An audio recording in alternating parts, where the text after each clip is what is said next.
I got into boxing to impress my father. My dad could have a fight. My dad was a hard man, and it wasn't always in a boxing ring, so he was really tough.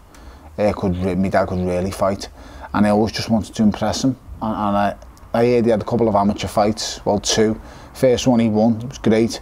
Second one he fought someone that was reasonably good, and they lost his drag, and I'm told a stool came into the play in some way, throwing a stool at them, so he couldn't keep his temperament, whereas me, I always wanted to show my father that I could do it, and thankfully it's worked out okay. You know, I think he's really proud of me and what I've done, what I've achieved, what I'm yet to achieve even more. So yeah, that's it. My dad was a massive driving factor in me boxing. I'm very proud of where I'm from. Without my upbringing and without my area where I'm from, I wouldn't be where I am today. I'm a product of my environment, without a shadow of a doubt. Liverpool is the greatest city in the world.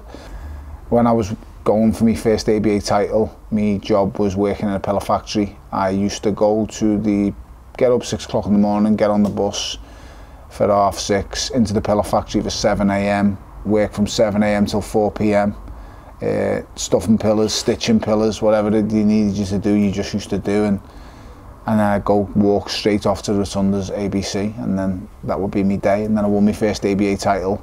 I got onto an elite scholarship with Liverpool City Council, got funding from Team GB, and then started going to Sheffield Monday to Thursday, and then had my first son, and then that's when life changed. I'd say when my first little boy was born, everything changed. Then it was no longer about. Someone like me was always going to do quite well with regards to financial part of life. I was always going to make money. There's more than one way to skin a cat. But having my first son made me want to do it the right way. I actually think I'd want to go down to 185 if I was a UFC fighter, and I think the 185 champion is George St-Pierre. If I could do 185, 200, would you do it? 185?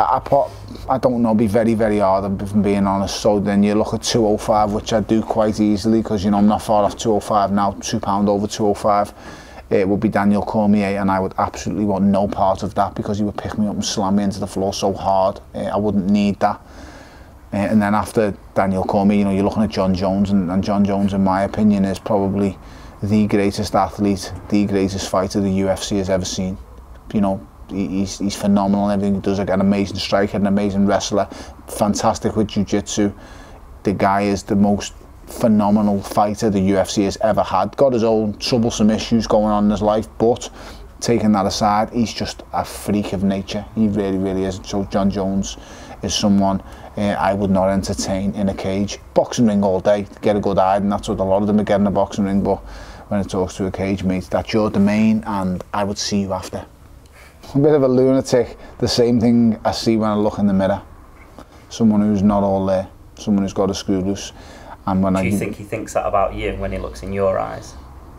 I think he got confused the first time he looked in my eyes, because what he first seen was, what he said that he saw was a man who had arrogance, but he confuses arrogance for confidence. He's never looked into a fighter's eyes before, and the fighters look back at him who truly believes he can beat him.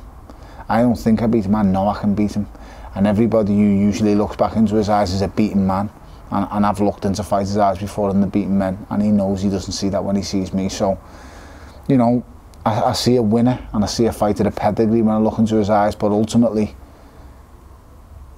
I'm going to find a way on November the 10th. I am going to beat the monster. I'm going to defeat him. You know, he's not going to be able to take it, mate. I'm going to break him. I'm going to take his soul.